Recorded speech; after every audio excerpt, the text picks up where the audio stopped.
The sound of knuckles meeting skin echoed through the quiet parking lot. Officer Rachel Carter stood over the woman she had just struck, her breath heavy, eyes blazing. Her fist still tingled from the force of the punch. The black woman staggered backward, clutching her cheek in shock. For a split second, there was silence, the kind that makes your ears ring. Then, in a low, controlled voice, the woman spoke. "You're going to regret that," she said, reaching into her back pocket. Rachel's heart jumped, her hand instinctively moving to the grip of her holstered gun. But what the woman pulled out wasn't a weapon. It was a badge. "Special Agent Lauren Tate," she said, holding it up so Rachel could see every gleaming detail. "FBI?" Rachel's face turned pale. Her hand froze mid-motion. 1,000 thoughts rushed through her mind at once, but before she could even begin to process what she'd done, Lauren pulled out her phone, her fingers moving swiftly across the screen. "You just assaulted a federal agent," Lauren said, her voice calm but sharp as a knife. "You're done." Rachel's mouth opened, but no words came out. She knew she was in deep trouble, but this was a disaster of a magnitude she hadn't anticipated. And just when it seemed like the situation couldn't get any worse, a black SUV rolled in the parking lot, its headlights cutting through the night like searchlights. Earlier that day, Rachel had started her shift the way she always did, coffee in hand, radio on, and a scowl for every driver who dared to glance her way. She liked control. It made her feel powerful, especially in the small town where not much happened, and most people knew better than to challenge her. Rachel didn't think of herself as a bad cop, but she had her prejudices. They weren't spoken, but they were there, in the way she always looked twice when she saw a black person behind the wheel, or how her tone shifted when she pulled them over.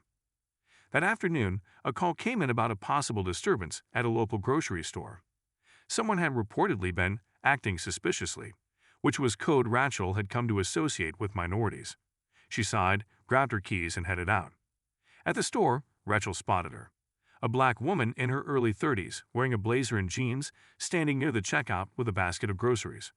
She didn't look suspicious, but Rachel's instincts, or rather her biases, kicked in. She watched as the woman paid and walked out to the parking lot. Something about the confidence in her stride made Rachel's jaw tighten. Rachel followed her out. "Excuse me, ma'am," Rachel called out, her hand resting on her belt. The woman stopped and turned, her eyes calm but alert. "Yes, officer." "Got a call about someone matching your description acting suspiciously in the store," Rachel said, her tone laced with accusation. "Mind if I see some ID?" The woman raised an eyebrow. "Suspicious. I was buying groceries." Rachel smirked. "Just doing my job, ma'am." "ID."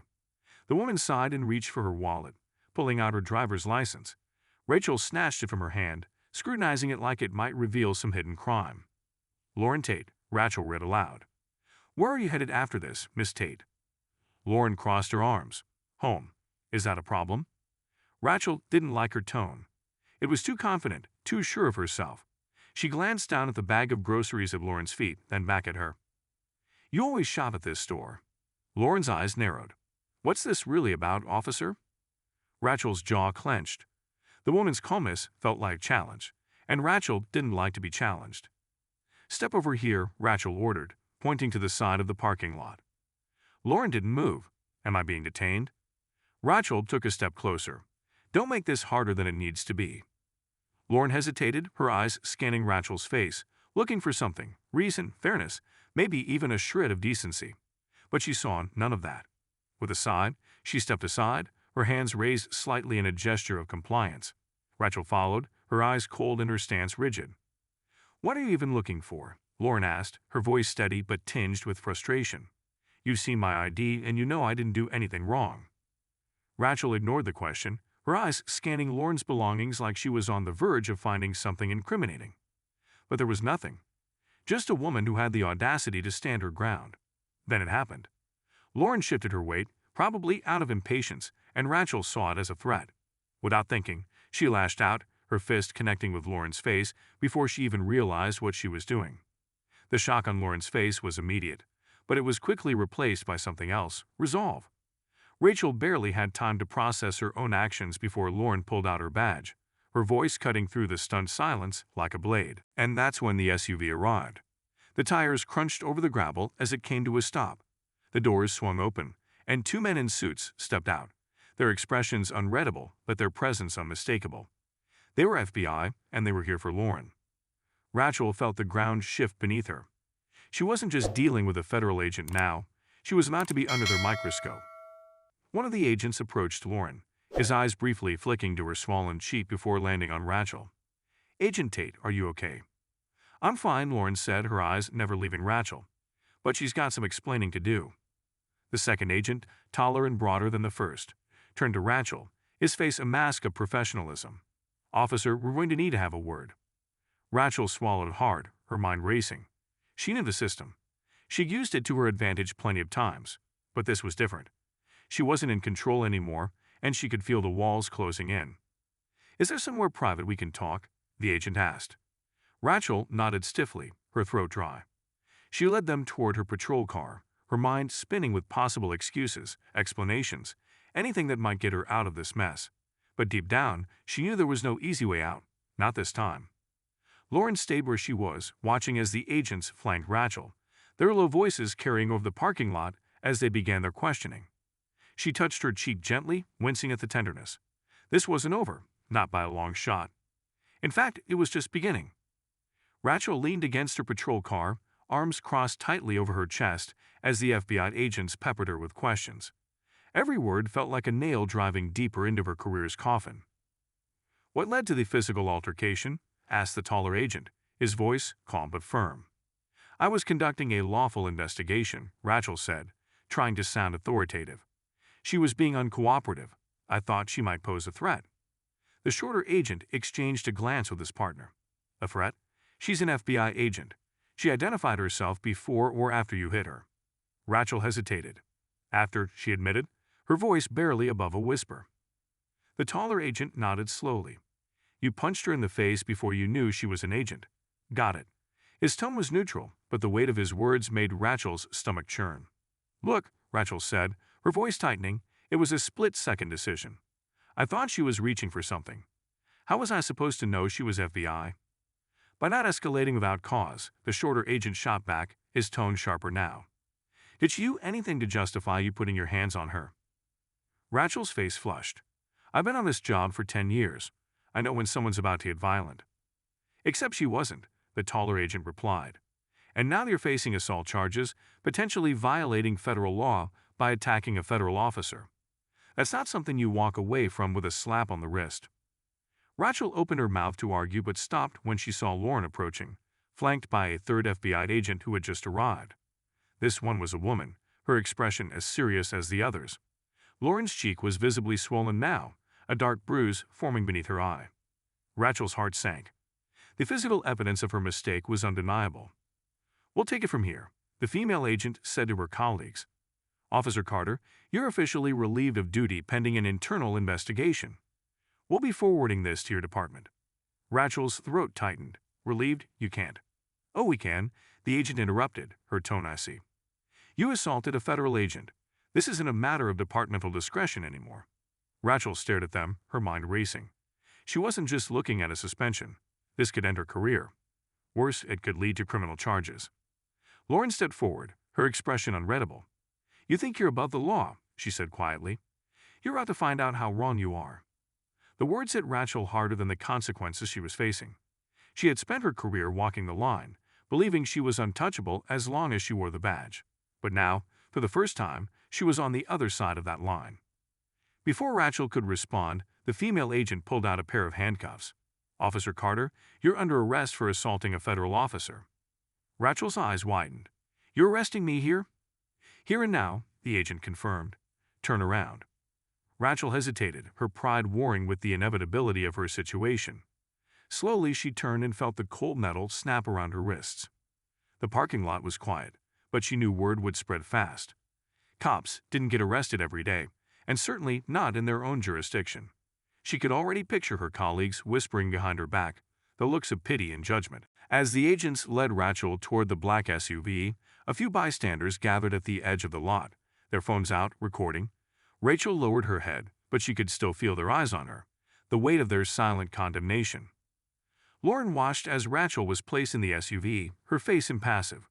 She had no intention of gloating. This wasn't about personal satisfaction, it was about accountability. With Rachel secured, the agents returned to Lauren, their demeanor shifting slightly. "Agent Tate," the taller one said, "we're sorry this happened. Are you okay to continue with your assignment, or would you prefer to be reassigned? Lauren shook her head. I'm fine. I'm staying. Understood, the female agent said. We'll handle the paperwork. You're clear to proceed as planned. Lauren nodded, her mind already shifting back to her original mission. The incident with Rachel had been a detour, but it didn't change her priorities. There was still work to be done, and she wasn't about to let one rogue cop derail her. As the agents dispersed, Lauren walked back to her car, her cheeks still throbbing. She sat behind the wheel for a moment, taking a deep breath. The adrenaline was wearing off, leaving her feeling both exhausted and strangely calm. She reached for her phone and dialed a number. It rang twice before a voice answered. Agent Tate. It's me, Lauren said. There's been a complication, but it's under control. I'll brief you in person. Understood. Be careful out there. Lauren hung up, her resolve hardening. The case she was working on was far from over, and she knew the next steps would be even more dangerous. But she was ready. As she started the car, her thoughts drifted back to Rachel. The officer's actions had been fueled by prejudice and a misuse of power, but Lauren knew she wasn't the only one. This was a systemic issue, and one arrest wouldn't fix it, but it was a start. Lauren drove away, the events of the day weighing heavily on her. She couldn't help but wonder what would happen next, for herself, for Rachel, and for the town that had just witnessed one of its own fall from grace. The road ahead was uncertain, but one thing was clear: this wasn't the end of the story. The following morning, Rachel sat in a stark, gray holding cell. The cold, metallic bench beneath her was as unyielding as the circumstances she found herself in. She stared blankly at the scuffed walls, her mind replaying the events of the previous night on an endless loop. Her career, her life, was hanging by a thread. The sound of heavy boots echoed down the hall. Rachel's head snapped up as Sheriff Bill Harper appeared in front of her cell. His face was a mixture of disappointment and frustration. Rachel, he said, his voice low but firm, what the hell were you thinking? She didn't answer. She wasn't sure what to say that could justify her actions. Bill sighed and shook his head. The FBI's breathing down my neck. The mayor's already called twice this morning. This is a mess, and you put us all in it. Rachel clenched her fists. I was doing my job, Bill. She was acting suspicious. She was buying groceries, Bill shot back. And she's a federal agent, for God's sake. You couldn't have picked a worse person to mess with. Rachel looked away, her jaw tight. She didn't look like an FBI agent. Bill's eyes narrowed. And what exactly does an FBI agent look like, Rachel? The question hung in the air, heavy and damning. Rachel didn't answer. She knew there was no response that wouldn't dig her hole deeper. Bill sighed again. You're suspended without pay, pending investigation. And Rachel, you need a lawyer. A good one. Rachel's heart sank further. She had hoped Bill might show her some leniency, maybe even help smooth things over. But it was clear she was on her own. Is that all? She asked, her voice hollow. For now, Bill said, turning to leave. But don't think for a second this is going away quietly. You've got a storm coming. As he walked away, Rachel leaned back against the wall, her mind racing. She had always considered herself untouchable, a fixture in the town's law enforcement. Now she was just another inmate, waiting for her fate to be decided. Across town, Lauren sat in a dimly lit conference room at the local FBI field office. Her swollen cheek had been treated, but the dull ache was a constant reminder of the previous night's encounter. She was debriefing with her team, going over the details of her original assignment. A map of the town was spread across the table, dotted with red pins marking key locations. Lauren's partner, Agent Marcus Hill, leaned over the map, his finger tracing a route between two pins. This is where our suspect was last seen, Marcus said. We have reason to believe he's still in the area, but he's keeping a low profile. Lauren nodded. If he's as connected as we think, he's got help. We need to find out who's protecting him. Marcus glanced at her cheek. You sure you're up for this? After what happened, no one would blame you for stepping back. Lauren met his gaze, her expression resolute. I'm not stepping back. This case is bigger than one bad cop. Marcus nodded, respect evident in his eyes. All right, let's focus on the safe house leads. If we can narrow down his location, we can make our move. The two agents continued their discussion, their determination unwavering. Despite the setback with Rachel, they were closing in on their target, and they couldn't afford to lose momentum. Later that evening, Rachel sat in her small apartment, the silence almost deafening. She had been released on bail but felt like a prisoner in her own home. The weight of what she'd done pressed down on her, suffocating and inescapable. Her phone buzzed on the table. She hesitated before picking it up, dreading another call from a colleague or, worse, the press. But the number on the screen wasn't one she recognized. After a moment, she answered, "Hello?" "Officer Carter," a deep voice said on the other end. "My name is Jonathan Mills. I'm an attorney specializing in cases involving law enforcement." Rachel frowned. "How did you get my number?" "Let's just say I have connections," Mills replied smoothly. "I heard about your situation, and I think I can help." Rachel's grip on the phone tightened. "Why would you want to help me?" "Because cases like yours are never as black and white as they seem," Mills said. "And because I believe everyone deserves a fair defense.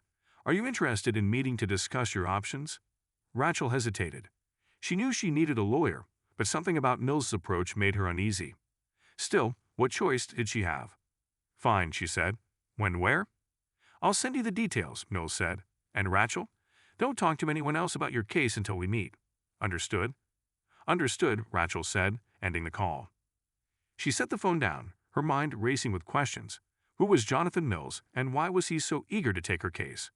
Something about the situation felt off, but Rachel knew she couldn't afford to be picky. She needed help, and she needed it fast. Meanwhile, Lauren and Marcus were staking out a dilapidated house on the outskirts of town. It was one of the locations they suspected could be a safe house for their target. The area was quiet, the only sound the rustling of leaves in the wind. Lauren adjusted her earpiece, her eyes fixed on the house. "Anything on your end?" she asked Marcus, who was positioned in a car down the street. "Nothing yet," Marcus replied, "but if our intel is good, he'll show." Lauren's heart pounded with anticipation. They were close, she could feel it. But as the minutes ticked by, doubt began to creep in. What if their lead was a dead end? What if their target had already slipped through their fingers? Just as Lauren was about to call it, a car pulled into the driveway. A man stepped out, his face partially obscured by a hood. Lauren's pulse quickened. "Marcus, we've got movement," she said, her voice low but urgent. Marcus's voice came through the earpiece. "Copy that, stay sharp." The man approached the house, his movements cautious. Lauren watched as he knocked on the door in a specific pattern. A moment later, the door opened, and he slipped inside. Lauren reached for her radio, her voice steady despite the adrenaline surging through her veins. "We've got confirmation. Let's move." But just as she gave the signal, a second car screeched to a halt in the street. 3 men jumped out, guns drawn. "Marcus, we got company," Lauren shouted. The ambush was swift and chaotic. Bullets shattered the quiet night as Lauren and Marcus returned fire, their cover blown. The situation had escalated faster than they'd anticipated, and now they were in a fight for their lives. Gunfire erupted, cutting through the night like a thunderclap. Lauren ducked behind a tree as bullets tore into the trunk, sending splinters flying. Her heart pounded in her chest, but her mind was sharp, calculating her next move. "Marcus, are you hit?" she shouted into her earpiece. "No, but they've got us pinned." Marcus's voice crackled back. "We need backup now." Lauren glanced toward the house. Their original target was still inside, but the 3 gunmen had shifted the odds against them. She peered around the tree, quickly assessing the men's positions. One was crouched behind the hood of his car, another behind a trash bin, and the third was firing from the porch. Lauren's instincts kicked in. She raised her weapon and fired 2 quick shots toward the man on the porch. He ducked, momentarily silencing his assault. Taking advantage of the opening, Lauren sprinted toward a parked car for better cover. "Marcus, can you draw their fire?" she called out. "Copy that." Marcus leaned out from behind his car, unleashing a volley of shots at the gunman. The man behind the trash bin shifted his focus to Marcus, giving Lauren the chance she needed. With precision, Lauren aimed and fired. The man behind the trash bin cried out as her bullet struck his shoulder, his gun clattering to the ground. 1 down, 2 to go. The man on the porch returned fire, forcing Lauren to duck again. She gritted her teeth, knowing they were running out of time. If their target slipped away in the chaos, everything they'd worked for would be lost. "Backup's 5 minutes out," Marcus said, his voice tense. "We need to hold them off." Lauren nodded, though he couldn't see her. "Keep their attention on you. I'm going for the house." Before Marcus could argue, Lauren bolted from her cover, zigzagging across the open space.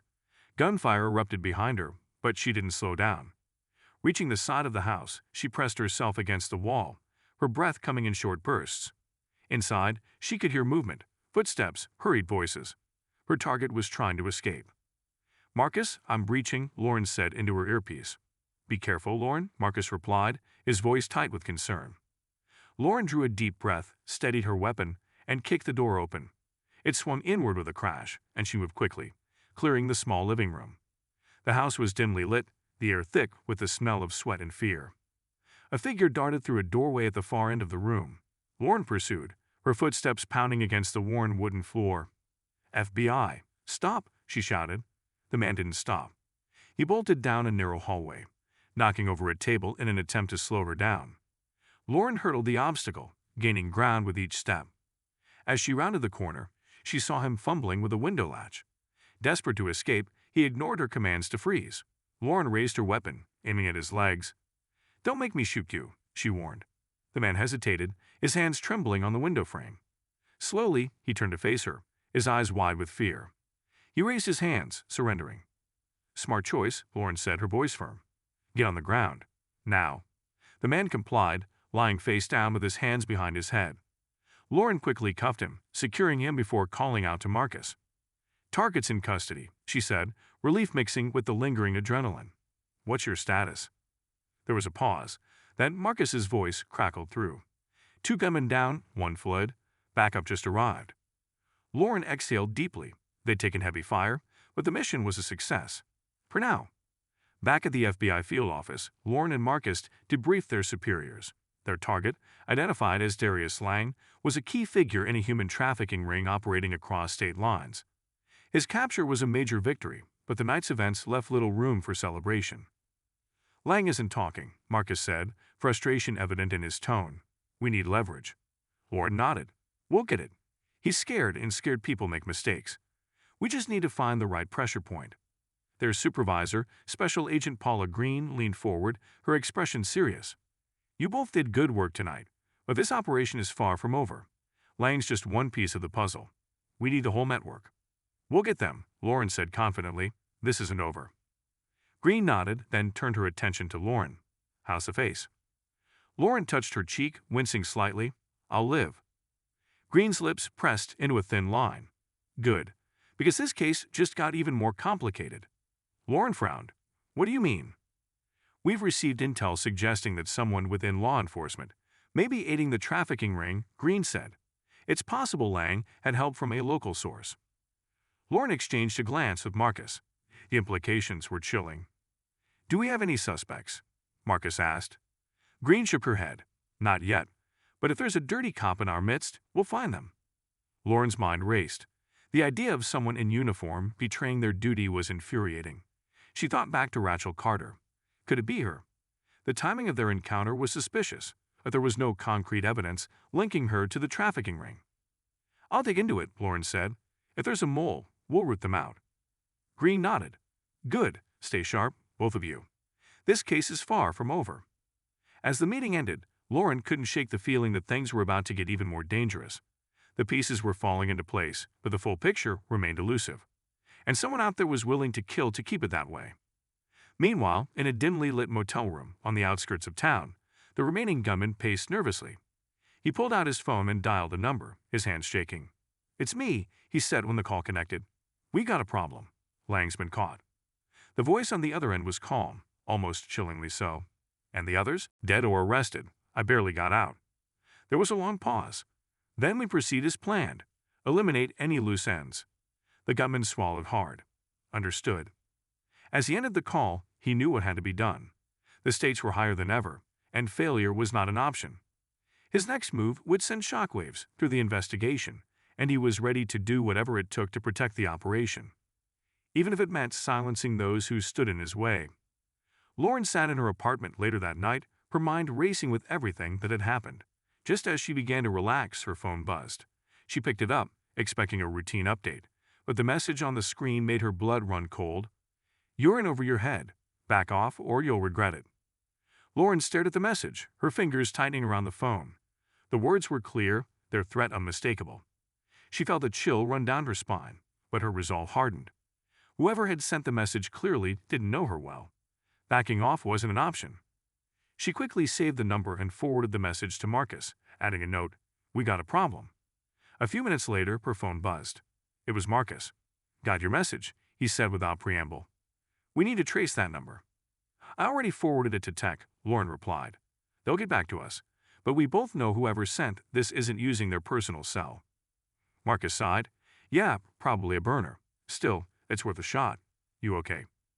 Lauren leaned back against the couch, her free hand resting on her bruised cheek. I'm fine. Just pissed. They're trying to rattle you, Marcus said. Whatever this is, they're scared. Lauren nodded, though Marcus couldn't see her. Good, they should be. They agreed to meet at the office first thing in the morning to regroup. Lauren hung up and sat in silence for a moment, her thoughts racing. The message was a clear escalation. The people they were after were desperate, and desperate people made dangerous moves. But Lauren wasn't about to be intimidated.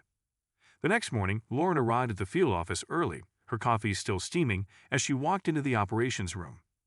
Marcus was already there, staring at a monitor where the tech team was working on tracing the threatening message. Anything? Lauren asked, setting her coffee down. One of the techs, a young woman named Jenna, shook her head. It's definitely a burner phone. We've traced it to a cell tower on the outskirts of town, but that's as far as we can go. Whoever sent this knows how to cover their tracks. Lauren sighed. Figures. Any chance of pulling nearby surveillance footage? We're working on it, Jenna said. But if the sender was smart enough to use a burner, they probably avoided cameras. Marcus crossed his arms. So we're back to square one. Not necessarily, Lauren said, her mind already working through the possibilities. Whoever sent that message has resources. They knew how to reach me, which means they have someone feeding them information. Marcus's eyes narrowed. You think it's our dirty cop? It's a strong possibility, Lauren said. We need to start digging into every officer in this town. Look for anyone with connections to our suspects, financial discrepancies, anything that doesn't add up. Marcus nodded. I'll get started on that. As Marcus left to begin his investigation, Lauren turned her attention back to Jenna. Keep monitoring that number. Let me know if it's used again. Jenna nodded, and Lauren headed to her desk. She had a sinking feeling that the situation was going to get worse before it got better. Meanwhile, in a small, nondescript house on the edge of town, the gunman from the previous night sat at a table, nervously tapping his fingers. Across from him sat a man in a dark suit, his expression cold and calculating. They got Lang, the gunman said, his voice shaky. And they're coming for us next. The man in the suit leaned back in his chair, his gaze piercing. Lang won't talk. He knows what's at stake. And if he does, the gunman asked, they'll tear this full operation apart. The man in the suit smirked. That's not going to happen. We have contingencies in place. The gunman swallowed hard. What about the FBI agent? Tate, she's not backing down. The man's smirk faded. Then we'll make her back down. If she doesn't take the warning, we'll escalate. But not yet. Let's see how she plays her hand. The gunman nodded, though his nerves were still frayed. He knew better than to question the man in the suit, but the pressure was mounting, and he wasn't sure how much more he could take. Back at the field office, Lauren and Marcus were making progress. They'd compiled a list of local officers with potential red flags, unexplained income, suspicious behavior, and connections to known criminals. One name stood out, Officer Daniel Reyes. Reyes has been on the force for 5 years, Marcus said, reading through the file. No major incidents, but he's had a few complaints that were quietly dismissed. And get this, he's got a cousin who's a known associate of Lang. Lauren's eyes narrowed. That's a strong lead. We need to bring him in. Marcus nodded, agreed. Let's do it by the book, though. We don't want to tip him off. They arranged for Reyes to be brought in for questioning under the pretense of routine departmental review. By the time he arrived, Lauren and Marcus were ready.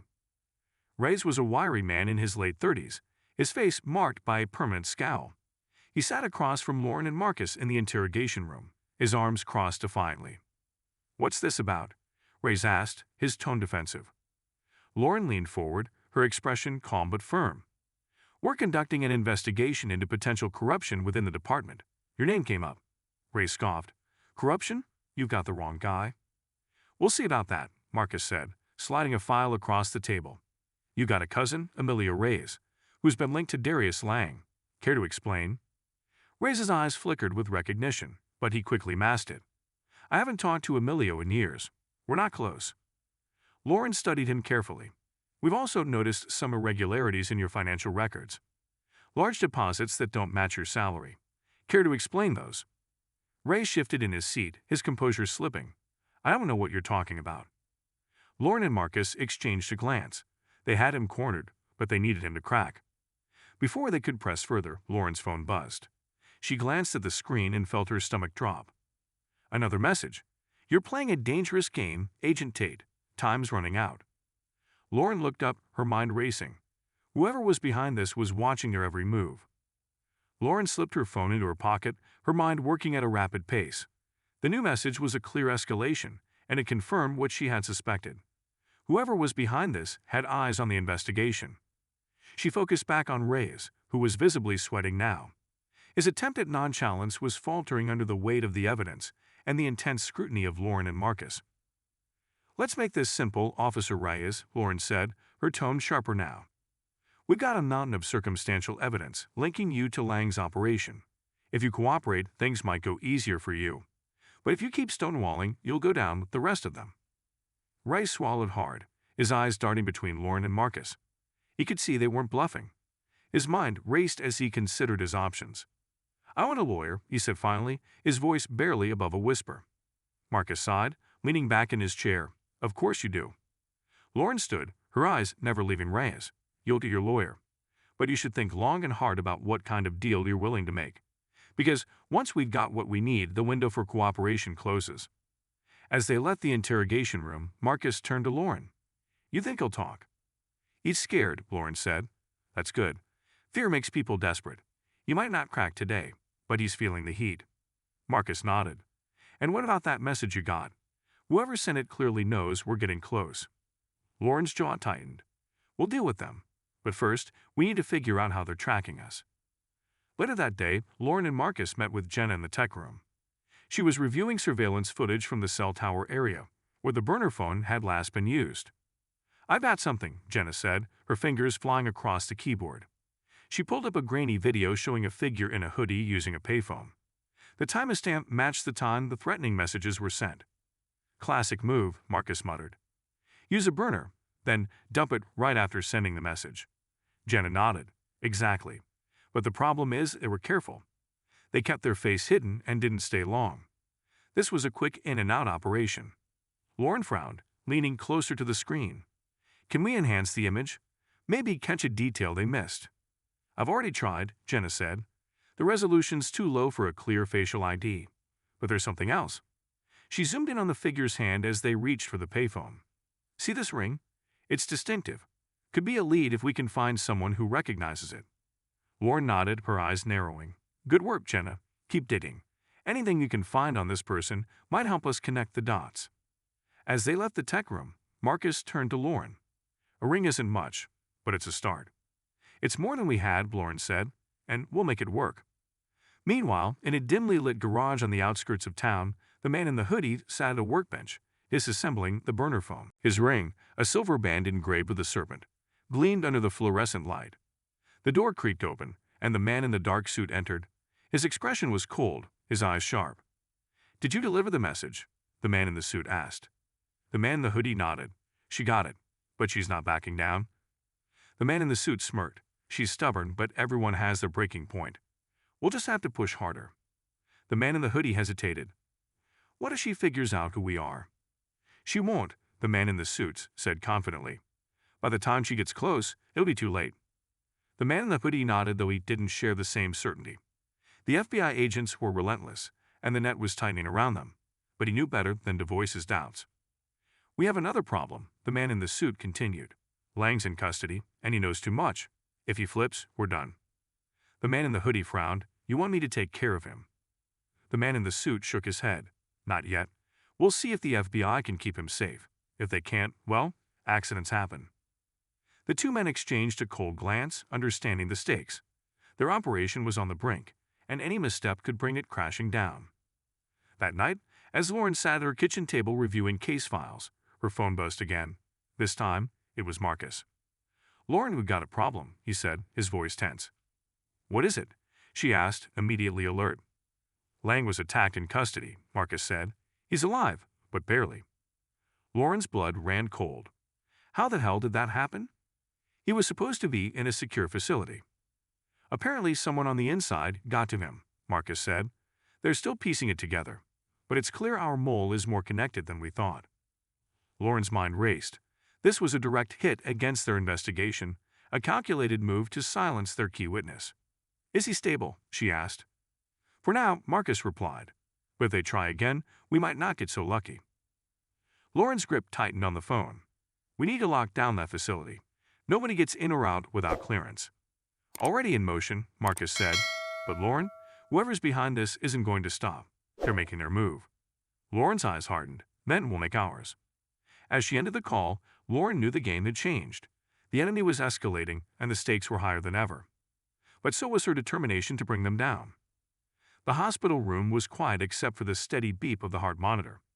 Darius Lang lay on the bed, his face bruised, his breathing shallow.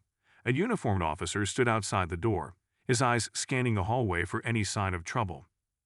Lauren arrived with Marcus and Tao, her face set in a determined expression. She flashed her badge at the officer, who nodded and stepped aside to let them in. "How's he doing?" Lauren asked the attending nurse. "He's stable, but it was close," the nurse said, her tone professional but concerned. "Whoever attacked him knew exactly what they were doing. He's lucky to be alive." Lauren nodded and approached Lang's bed. His eyes fluttered open, and for a moment, panic flickered across his face. Then he recognized Lauren and relaxed slightly. "Agent Tate," he said weakly, "I guess you're here to finish what they started." Lauren crossed her arms. "If I wanted you dead, you wouldn't be in a hospital. But you've got a lot of explaining to do." Lang's eyes darted to Marcus, then back to Lauren. "I don't know anything." Marcus chuckled darkly. "You're lying, and after what happened, you should be more interested in keeping yourself alive." Lang swallowed hard, his throat dry. "You think I don't know what's going on? They'll kill me if I talk." Lauren leaned in closer, her voice low but intense. "They've already tried. The only chance you have is with us. But if you don't start cooperating, we'll walk out of here and let them finish the job." Lang's breathing quickened, and for a moment, Lauren thought he might pass out. Then he sighed, his body sagging against the bed. "Fine," he muttered, "but you have to protect me." "We will," Lauren said firmly. "But first, tell us everything you know." Lang hesitated, his eyes flickering with fear. "It's bigger than you think. They've got people everywhere, cops, politicians, even businessmen. They control everything." "Names," Marcus said. "We need names." Lang licked his lips, his voice barely above a whisper. "I only know a few. Ray's is one of them. He's been handling the local cops for years. Then there's a guy named Sullivan. He's their money man, handles the bribes and payouts." Lauren's mind raced. They'd finally had a connection to Ray's, and a new lead was Sullivan. But they needed more. "What about the man in charge?" Lauren asked. "Who's running this operation?" Lang shook his head. "I don't know his real name. Everyone just calls him the Serpent. He's smart, stays in the shadows. I've only seen him once, but he's the one pulling the strings." Lauren and Marcus exchanged a glance. The name was cryptic, but it was a start. "Where can we find Sullivan?" Marcus asked. Lang hesitated again, then gave them an address. "He works out of a private club downtown. It's exclusive, but if you flash a badge, you'll get in." Lauren nodded, her mind already formulating a plan. "You did the right thing, Lang. We'll make sure you're safe." Lang didn't look convinced, but he nodded weakly and closed his eyes. The nurse stepped in, checking his vitals and signaling that it was time for them to leave. As they walked out of the room, Marcus spoke quietly. "Sullivan and the Serpent. We're finally getting somewhere." Lauren nodded. "Yeah, but if Lang's right, this goes higher than we thought. We need to move fast before they know we're onto them." That evening, Lauren and Marcus arrived at the club Lang had mentioned. It was an upscale, dimly lit establishment with a sleek, modern design. The bouncer at the door gave them a skeptical look, but Lauren flashed her badge, and he stepped aside without a word. Inside, the atmosphere was subdued but tense. Patrons in expensive suits and dresses mingled, their conversations hushed. Lauren's eyes scanned the room, looking for anything out of place. "There," Marcus said, nodding toward a man sitting in a corner booth. He was middle-aged with a sharp suit and an air of quiet authority. "Sullivan," Lauren murmured. "Let's make this quick." They approached the booth, and Sullivan looked up, his expression carefully neutral. "Can I help you?" he asked, his voice calm but wary. Lauren pulled out her badge. "Special Agent Lauren Tate. We need to have a conversation." Sullivan's eyes flickered with recognition, but he didn't panic. Instead, he gestured for them to sit. "Of course, Agent. What can I do for you?" Lauren and Marcus sat down, their postures tense. "We know you're involved in a human trafficking operation," Lauren said bluntly. "We have witnesses who can place you at the center of it." Sullivan's face didn't change, but his eyes narrowed slightly. That's a serious accusation. Do you have any proof? We will, Marcus said, and if you cooperate, we might be able to help you. But if you stonewall, you're going down with the rest of them. Sullivan leaned back, his expression thoughtful. You think you can dismantle this operation? You have no idea what you're up against. Lauren leaned in, her eyes cold. Try us. For a moment, Sullivan seemed to consider his options. Then he smiled, a chilling expression that didn't reach his eyes. You're in over your heads, he said quietly. But I'll give you this much. If you want to find the serpent, you'll have to dig deeper than you ever thought possible. Before Lauren could press him further, Sullivan stood, his smile never wavering. Enjoy your evening, agents. I'll be in touch. He walked away, leaving Lauren and Marcus in the booth, their minds racing. What just happened? Marcus asked, his voice low. He's taunting us, Lauren said, her jaw clenched. But he knows something, and we're going to find out what. As they left the club, Lauren's phone buzzed again. Another message. Stop digging or you won't live to see the end of this. Lauren gripped her phone tightly as she read the message. The threat was as direct as it was chilling. Whoever was behind this wasn't just trying to intimidate her anymore. They were making it clear that her life was in danger. Marcus glanced over her shoulder, his expression darkening. They're not messing around. No, they're not, Lauren said, slipping her phone back into her pocket. But neither are we. They stood in the dimly lit alley outside the club, the hum of the city around them. Sullivan had given them just enough to confirm they were on the right track, but not enough to take decisive action. And now the clock was ticking. We need to get back to the field office, Marcus said. If they're this bold, they might try something sooner rather than later. Lauren nodded, and they headed to their car. The ride back was tense, both agents silent as they processed the night's events. The pieces were starting to come together, but the picture was far from clear. When they arrived at the office, they immediately went to Jenna in the tech room. Any updates on the phone trace? Lauren asked. Jenna shook her head. Same as before. Whoever's sending these messages is good at covering their tracks, but I did find something interesting. She pulled up footage from a nearby traffic camera. It showed Sullivan leaving the club just minutes after Lauren and Marcus had. He got into a sleek black car, but it wasn't his usual ride. This car is registered under a shell company, Jenna said. It's been linked to several high-profile figures, all with ties to organized crime. Lauren's eyes narrowed. Do we know where he went? Jenna nodded, clicking through to another camera feed. He drove to a private airstrip on the edge of town. But here's the kicker. He didn't board a plane. He met with someone. The screen showed grainy footage of Sullivan shaking hands with a tall man in a dark coat. The man's face was partially obscured, but his body language exuded authority. Who is that? Marcus asked, leaning closer. We're still trying to ID him, Jenna said. But based on the limited footage, he fits the description of someone who goes by the alias the Serpent. Lauren's pulse quickened. They were finally closing in on the elusive figure at the center of it all. Do we have any leads on where the Serpent might be operating from? Lauren asked. Jenna nodded, pulling up a map. There's an abandoned warehouse near the docks. It's been flagged in several investigations but never raided. If they're running a large-scale operation, it's a good place to hide. Lauren exchanged a glance with Marcus. We need to move. Now. An hour later, a team of FBI agents gathered outside the warehouse.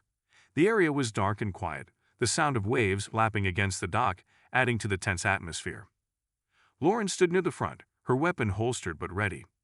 Marcus was beside her, his expression grim.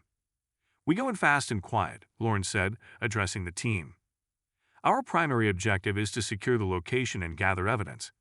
If the Serpent is inside, we take him alive. Understood. The agents nodded, their faces set with determination. On Lauren's signal, the team moved in.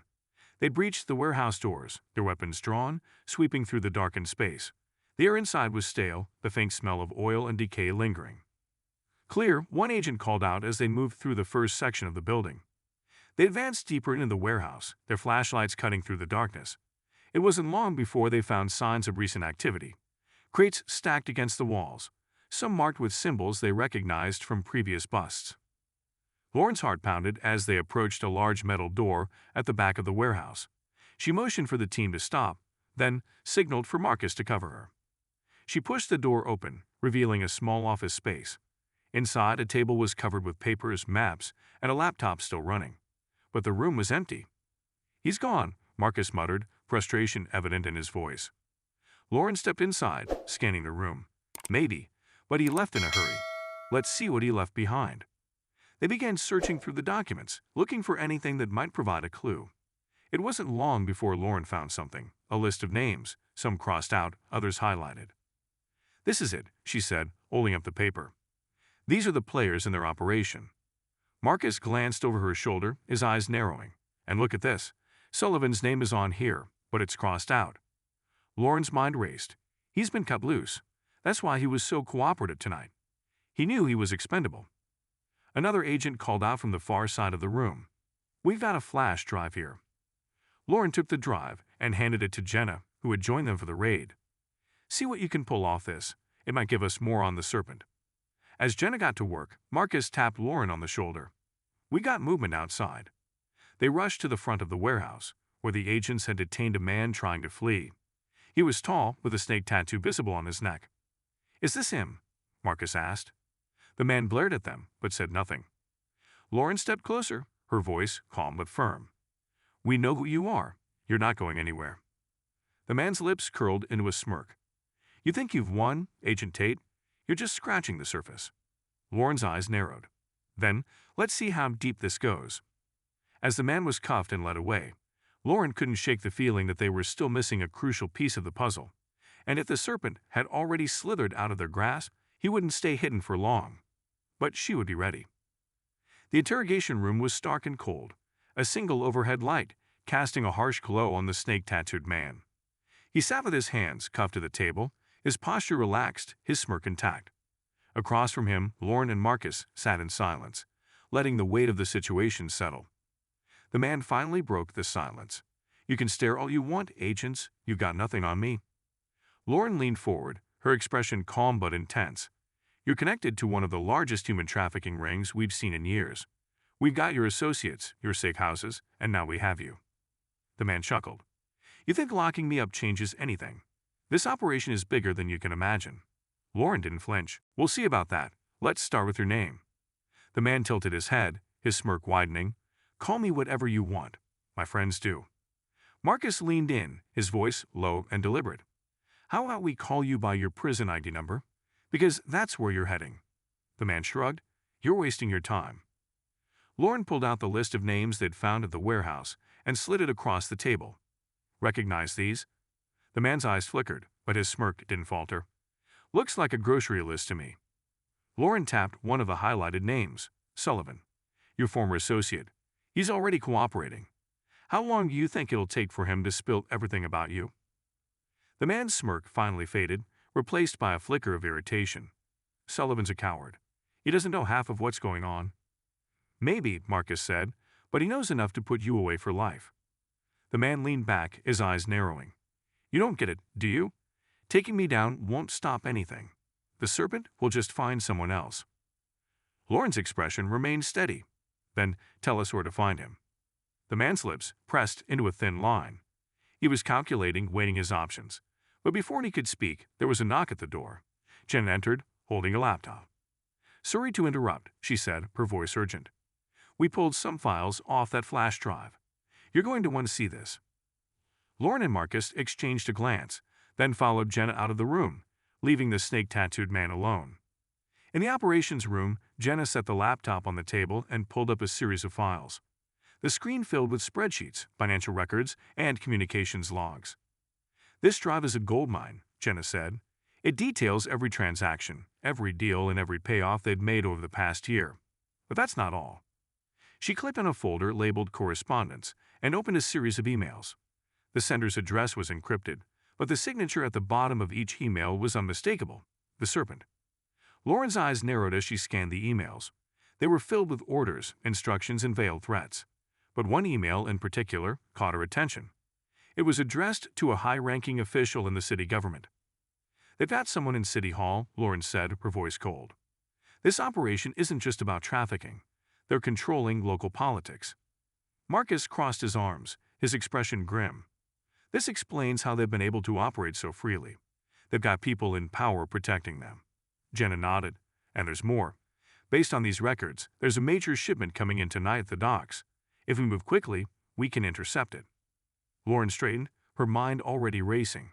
Then, we don't have much time. Jenna, notify the team. Marcus, let's prep for a raid. Marcus nodded, and within minutes, the office was a flurry of activity. Agents geared up, tactical plans were laid out, and vehicles were prepped for deployment. As they headed out, Lauren couldn't shake the feeling that this raid would be a turning point. They were getting closer to the Serpent, but with every step forward, the danger increased. The docks were a labyrinth of shipping containers, their towering stacks casting long shadows under the dim lights. The air was thick with the smell of salt and oil, and the sound of waves lapping against the pier added an eerie rhythm to the night. Lauren and Marcus led their team, moving silently through the maze of containers. Jenna's voice came through their earpieces, guiding them toward the shipment. Targets in the southwest quadrant, Jenna said. There's a large container marked with a red X. That's where they'll be. The team advanced cautiously, their weapons at the ready. As they approached the designated area, they spotted movement. Several men unloading crates from a marked container. Lauren signaled for the team to hold. She raised her binoculars, scanning the scene. The men were armed, and their movements were efficient, suggesting they were experienced. We've got at least 6 hostiles, Lauren whispered. Marcus, take the left flank. I'll go right. Marcus nodded, and the team split, positioning themselves for the takedown. Lauren moved quietly, her footsteps barely audible on the concrete. As she closed in, she spotted a figure standing near the container, overseeing the operation. He was tall, dressed in a dark coat, and though his face was obscured, Lauren knew instinctively who he was. The Serpent. She signaled to Marcus, her heart pounding.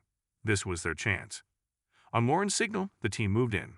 FBI, drop your weapons, she shouted. Chaos erupted. The men unloading the crates scrambled for cover, drawing their weapons and opening fire. Lauren ducked behind a stack of containers, returning fire as bullets ricocheted around her. Marcus and his team advanced from the left, methodically taking down the gunmen. Within minutes, 4 of the hostiles were subdued, their weapons kicked away as they were cuffed. But the Serpent wasn't among them. Lauren scanned the area, her eyes narrowing as she spotted a figure disappearing into the shadows. He's on the move, she shouted, breaking into a sprint. Lauren pursued, weaving through the maze of containers. The sound of her footsteps echoed in her ears, but she kept her focus, her adrenaline driving her forward. Finally, she rounded a corner and found herself face to face with the Serpent. He stood still, his face partially hidden by the shadows, but his presence was commanding. You've been a thorn in my side, Agent Tate, he said, his voice low and cold. But this is where your pursuit ends. Before Lauren could react, he raised his hand, revealing a detonator. Goodbye, Agent. He pressed the button. A deafening explosion rocked the docks, sending a shockwave through the air. Flames erupted from a nearby container, and Lauren was thrown to the ground, her vision blurring as the world around her dissolved into chaos. The explosion left a ringing in Lauren's ears as she struggled to push herself up from the ground. Flames licked at the nearby shipping containers, casting a hellish glow over the scene. Debris rained down, and a thick smell of burning metal and oil filled the air. Lauren. Marcus's voice crackled through her earpiece, barely audible over the chaos. I'm okay. She managed to respond, her voice hoarse. But the Serpent. He triggered the explosion. I lost him. Lauren forced herself to her feet, her weapon still in hand. She scanned the area, her vision slowly coming back into focus. The fire illuminated the dock, but there was no sign of the Serpent. Marcus appeared from around a stack of containers, his face covered in soot. The team's securing the hostiles, he said, his eyes searching hers. But if the Serpent got away, we're not done. Lauren nodded, her frustration mounting. He's not far. You wouldn't set this up just to escape. He's got another play. Marcus glanced at the inferno. This could have been to destroy evidence, but it feels personal. It is, Lauren said grimly. He wants to send a message. Jenna's voice came through their earpieces, urgent and clipped. I'm monitoring the perimeter. Heat signatures are moving toward the south exit. It could be him. Lauren's grip on her weapon tightened. Let's move. She and Marcus darted through the maze of containers, the heat from the fire growing more intense with each step. The sounds of shouting and sirens filled the night as the fire department and additional backup arrived. As they neared the south exit, Lauren slowed, her instincts on high alert. They moved in tandem, their weapons raised, scanning every shadow.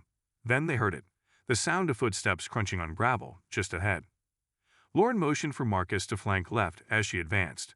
The footsteps stopped, and for a moment, the only sound was the crackling of the flames. You're persistent, Agent Tate, a voice called out, calm and mocking. The serpent stepped into the faint light, his face partially obscured by the collar of his coat. But you should have learned by now, this isn't a game you can win. Lauren kept her weapon trained on him. It's over. Hands where I can see them. The serpent smirked, his eyes glinting. You think capturing me will stop this? You're playing checkers while we're playing chess. Marcus emerged from the shadows, his weapon also aimed at the man. Then it's time to flip the board. The serpent slowly raised his hands, his smirk never wavering. You're too late, agents. The wheels are already in motion. Enough, Lauren said sharply. Get on the ground. Now. He didn't move. Instead, his eyes flicked past Lauren, a subtle signal. Before she could react, a shot rang out. Marcus fired, hitting a figure that had emerged from behind a container, a gun raised toward them. Lauren spun, instinctively firing at another assailant who stepped out from the shadows. The man fell, but not before a bullet grazed her arm. Marcus rushed to her side. You hit? I'm fine, Lauren said through gritted teeth, pressing her hand to the wound. Where's the serpent? They turned back, but he was gone. A dark SUV peeled out from the south exit, its tires screeching as it disappeared into the night. Damn it, Marcus shouted, slamming his fist against a container. Lauren exhaled sharply, her frustration mounting. We'll get him, she said, more to herself than to Marcus. He can't run forever. Back at the field office, the atmosphere was tense.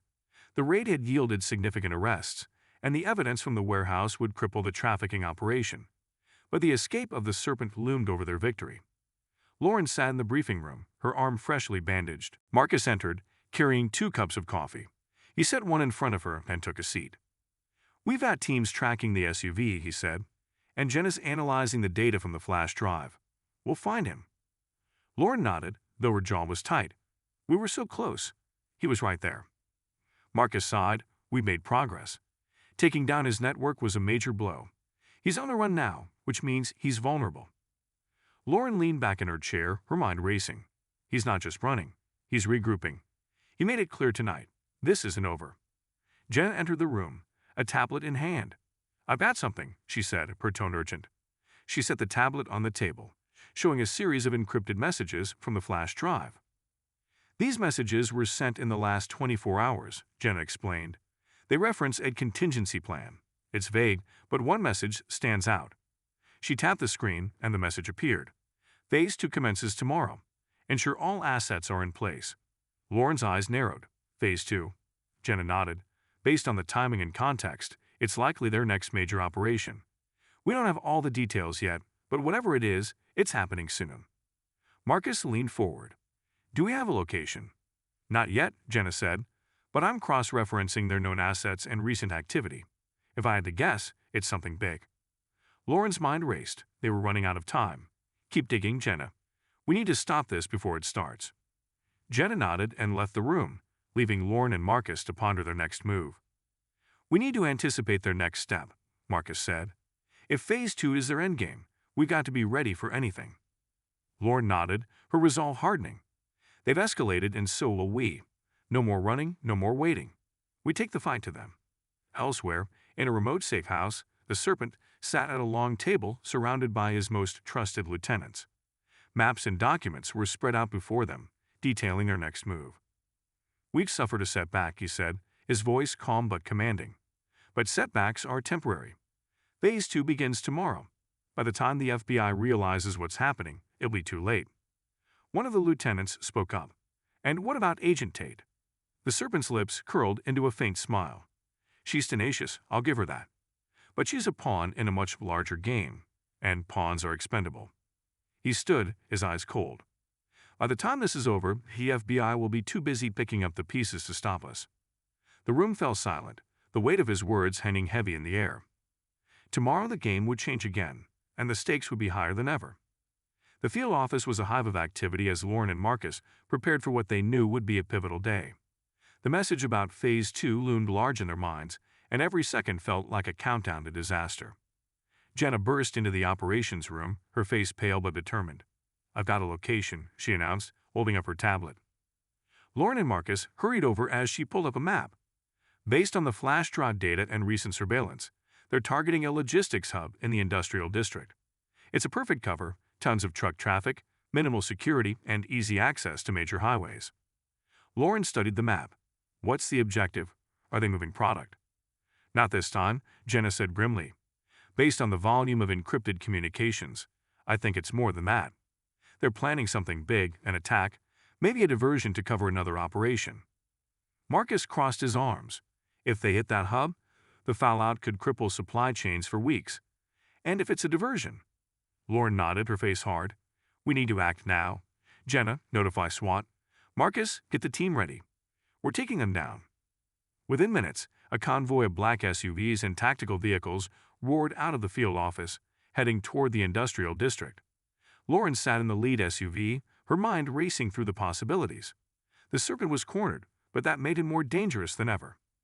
The logistics hub was a sprawling complex of warehouses and truck bays, its vast parking lots dotted with cargo containers. As the convoy approached, Lauren could see workers milling about, oblivious to the danger. Jenna, any sign of hostiles? Lauren asked through her earpiece. I'm running thermal scans now, Jenna replied. There's a cluster of heat signatures in Warehouse 4. Too many for a standard operation. Lauren turned to Marcus. That's our target. We move in fast and hard. The team disembarked, moving quickly but quietly. They surrounded Warehouse 4, positioning themselves at the entrances. Lauren gave the signal, and the breach team moved in. FBI, drop your weapons, Marcus shouted as they stormed the warehouse. Inside, the scene was chaotic. Men scrambled to grab weapons, but the FBI team was faster. A brief but intense firefight erupted, the sharp cracks of gunfire echoing through the cavernous space. Within minutes, the hostiles were subdued, their weapons kicked away as agents secured the area. Lauren moved through the warehouse, her weapon raised. She spotted a row of crates marked with foreign shipping labels and a set of computers on a makeshift command center. Marcus, over here, she called, gesturing to the computers. As Marcus and a tech specialist began examining the files, Lauren spotted something else, a door at the far end of the warehouse. It was slightly ajar and faint noises came from behind it. She motioned to two agents and approached the door, her heart pounding. She pushed it open, revealing a narrow hallway leading to a secondary loading dock. And there, standing calmly amidst the chaos, was the Serpent. Well, Agent Tate, he said, his voice smooth and taunting. You've been busy. Lauren raised her weapon. It's over or done. The Serpent raised his hands, but his smirk remained. You really think arresting me will stop this? You're chasing shadows, Agent. Get on the ground, Lauren ordered, her voice steady but fierce. He hesitated for a moment, then slowly complied, lowering himself to his knees. Lauren moved forward, her weapon trained on him, as the agents behind her cuffed him. As he was led away, the Serpent glanced back at Lauren. You've only delayed the inevitable. Phase 2 is already in motion. Lauren's eyes narrowed. We'll see about that. Back at the field office, Lauren and Marcus debriefed with their team. The raid had been a success. Several high-ranking members of the trafficking ring were in custody, and they had seized critical evidence. But the nagging question remained, what was Phase 2? Jenna worked tirelessly, sifting through the data recovered from the warehouse. Finally, she called Lauren and Marcus over. I found something, she said, her voice tense. It's a shipping manifest, but it's coded. Once I cracked it, I realized it's not about cargo, it's about people.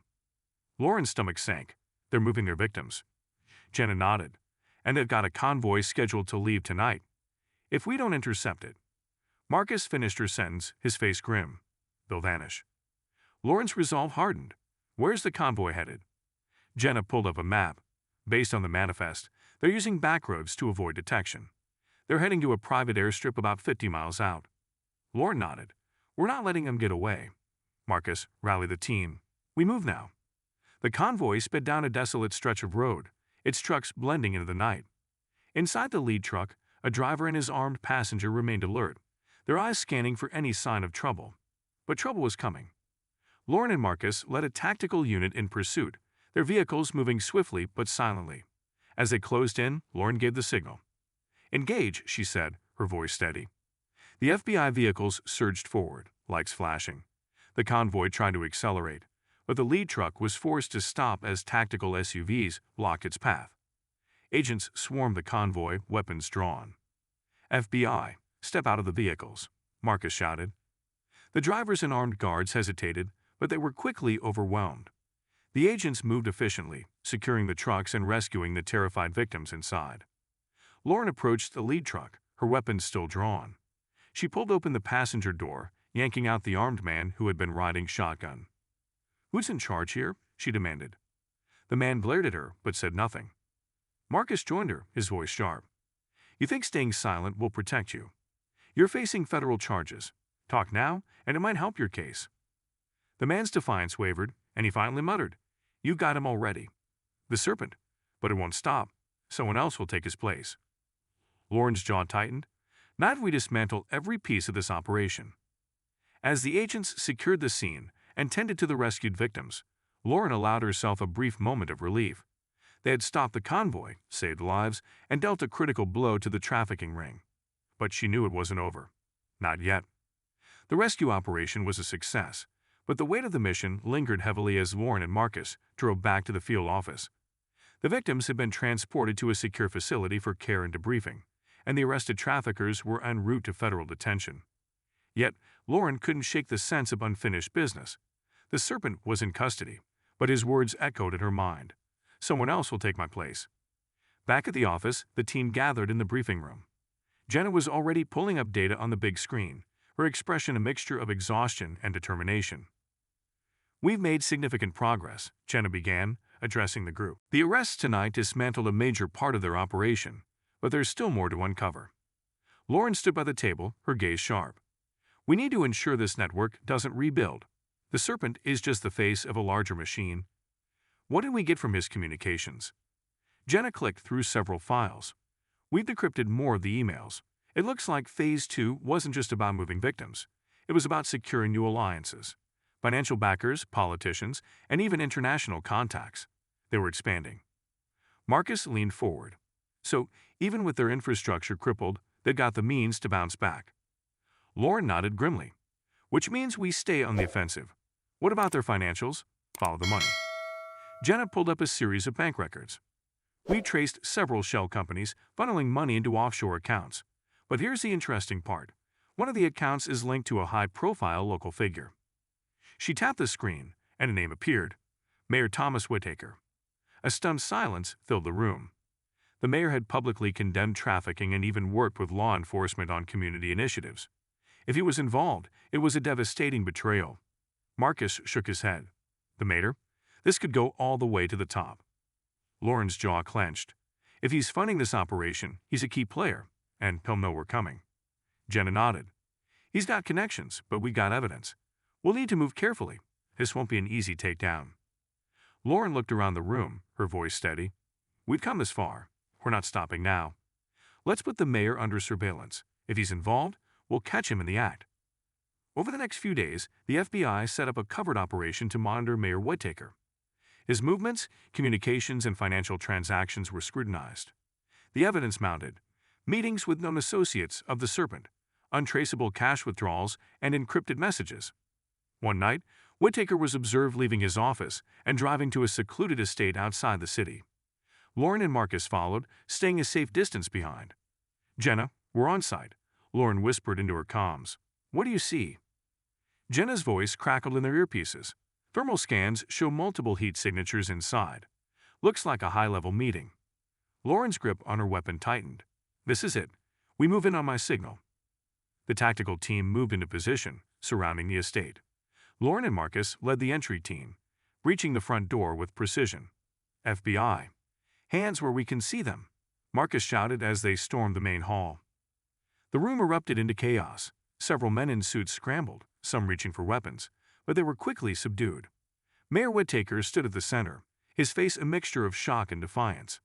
"This is a mistake," Whitaker shouted. "I'm a public servant." Lauren stepped forward, her eyes cold. "You're a criminal. We've got enough evidence to put you away for life." Whitaker's bravado faltered as agents began collecting documents, laptops, and phones from the room. Lauren's team worked efficiently, securing the estate and its occupants. As Whitaker was cuffed and let out, he turned to Lauren. "You think you've won?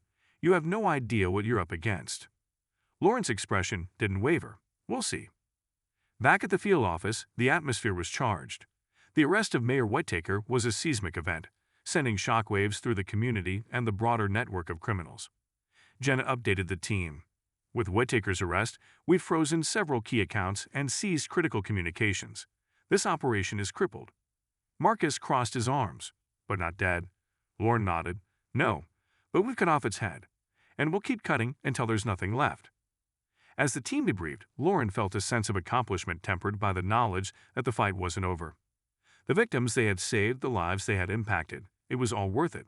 But the scars of the battle, both visible and invisible, would remain. Later, as Lauren sat in her office reviewing the final reports, Marcus knocked and stepped in. "You should get some rest," he said. "You've earned it." Lauren smiled faintly. "We all have, but there's always more work to do." Marcus nodded, his respect evident. "We'll be ready for whatever comes next." As he left, Lauren leaned back in her chair, the weight of the mission settling over her. The battle against trafficking and corruption was far from over, but for now, they had won a crucial victory. And Lauren Tate would be ready for the next fight. The fallout from Mayor Whittaker's arrest was immediate and far-reaching. The headlines were relentless. Mayor of Seaview City arrested in connection with human trafficking ring. Public outrage erupted as citizens grappled with the betrayal of someone they had trusted. Whittaker's downfall sent shockwaves through political circles, prompting a sweeping investigation into other potential collaborators. In the days following the raid, Lauren and her team worked tirelessly to piece together the remnants of the trafficking network. With Whittaker's cooperation, secured through a plea deal to reduce his sentence, they uncovered more high-ranking individuals who had benefited from the operation. Business executives, law enforcement officers, and even a judge were implicated. The dominoes fell swiftly. The Serpent, whose real name was revealed to be Victor Helms, faced a highly publicized trial. He maintained his cold, smug demeanor throughout, refusing to cooperate. However, the mountain of evidence against him, coupled with testimony from his captured associates, sealed his fate. Helms was sentenced to life in federal prison, without the possibility of parole. During his sentencing, he addressed the court with chilling final words: "Cut one head, and two more will grow. This isn't the end." Despite his ominous warning, the dismantling of his network was a critical victory. The trafficking operation he had orchestrated was left in ruins, its leadership either incarcerated or on the run. The rescued victims were provided with comprehensive support: housing, medical care, counseling, and job placement programs. Lauren visited the recovery center regularly, determined to see that the survivors had every opportunity to rebuild their lives. She formed a bond with some of them, finding solace in their resilience. One young woman, Aisha, who had been trafficked for nearly 2 years, expressed her gratitude during a quiet conversation with Lauren. "Because of you, I have a second chance," Aisha said, her voice steady but filled with emotion. "You didn't just save my life, you gave me hope." Those words stayed with Lauren, a reminder of why she fought so hard. Back in Seaview City, former officer Rachel Carter faced her own day of reckoning. After her arrest for assaulting Lauren, her past actions came under scrutiny. The investigation revealed a pattern of misconduct and racially motivated abuse of power.